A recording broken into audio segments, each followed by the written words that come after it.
Good morning. Welcome back to the OHSU Effect. I'm Lacey Evans. A lot of research is going on up at OHSU involving attention deficit hyperactivity disorder. Most recently, researchers discovered there is a whole family of ADHD disorders. And one of those researchers is with me now, Dr. Damian Fair, an assistant professor in behavioral neuroscience and psychiatry in the Advanced Imaging Research Center. Good morning. Good morning. Okay, so you conduct all sorts of ADHD research. Tell us about the scope of your research. Well, we do a lot of work examining how kids typically develop, so how typically developing kids, how their brain changes and how their various types of psychological measures change over time, like their memory and attention and things like that. Then we also examine how this developmental trajectory may go awry in certain cases. And our primary focus is on ADHD, kids with ADHD, but we also study children with autism as well, and even adult populations with ADHD. So, compared to other diseases, it seems like there's a lot more to learn when it comes to ADHD. Is that right? Well, I think that in many different neuropsychiatric disorders, there's many things to learn because unlike other medical disciplines, psychiatry doesn't have empirical measurements like blood tests and brain scans and things of this nature that can easily characterize certain problems. And so in the field of psychiatry in general, there's many things to learn about how certain types of behavior are represented in the brain. Tell us about your latest project. What we were doing was taking a vast amount of kids that are typically developing and a large amount of kids who have been diagnosed with ADHD and determining whether there's essentially subgroups or subpopulations in the typical developing kids and the kids with ADHD that identify whether there's distinct groups, whether, in other words, are all kids with ADHD the same, or are there many different groups of kids that are maybe represent different populations. That was the primary goal of the work. And what we did was we had the kids come in and they do lots of different behavioral batteries. So we test their attention, we test how well their memory is, we test how fast they can respond to certain questions.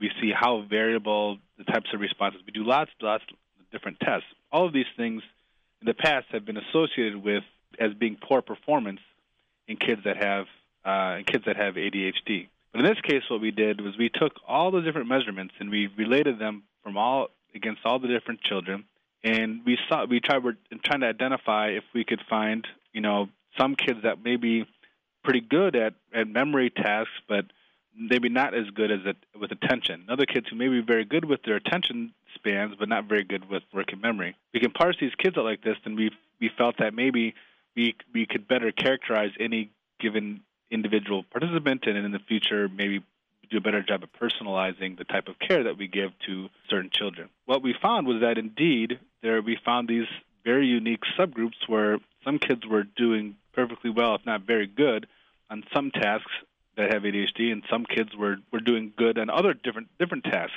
and not as good in others. What was just as interesting is that we found the same types of subgroups in the normal population as well. And it's only when you think about all this vast variety and heterogeneity that exists in the population that we could see which kids had which specific problems.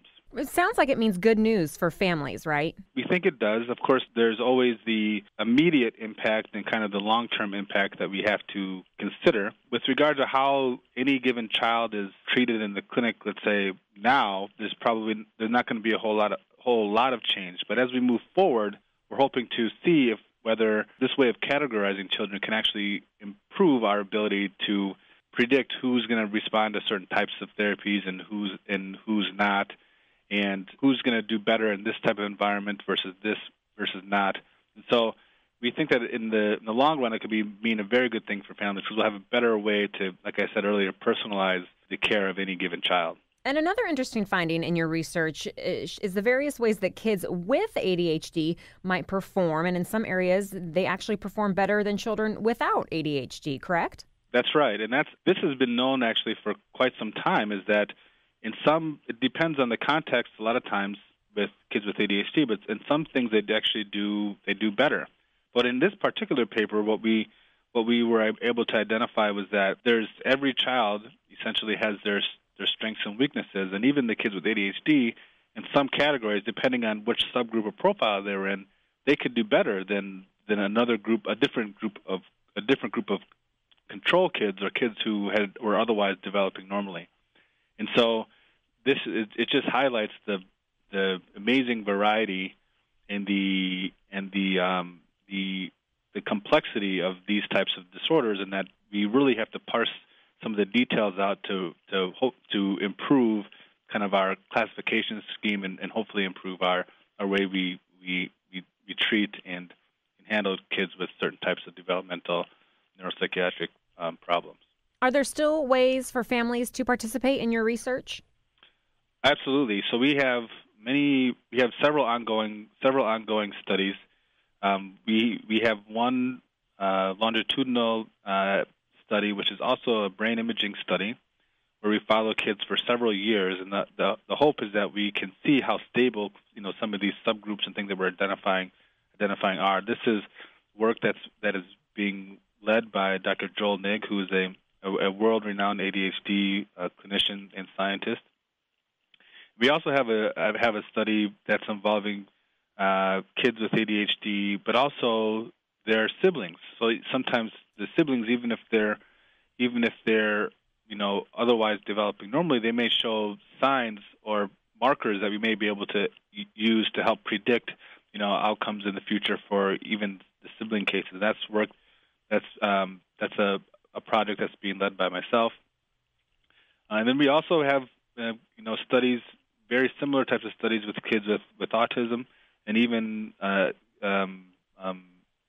adult ADHD studies where we're trying to look a little bit more deeply into the types of ways we deal with this type of problem in adult populations.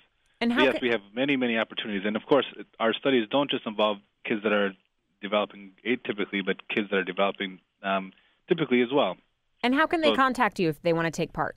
Right. So we have a primary number for our ADHD project.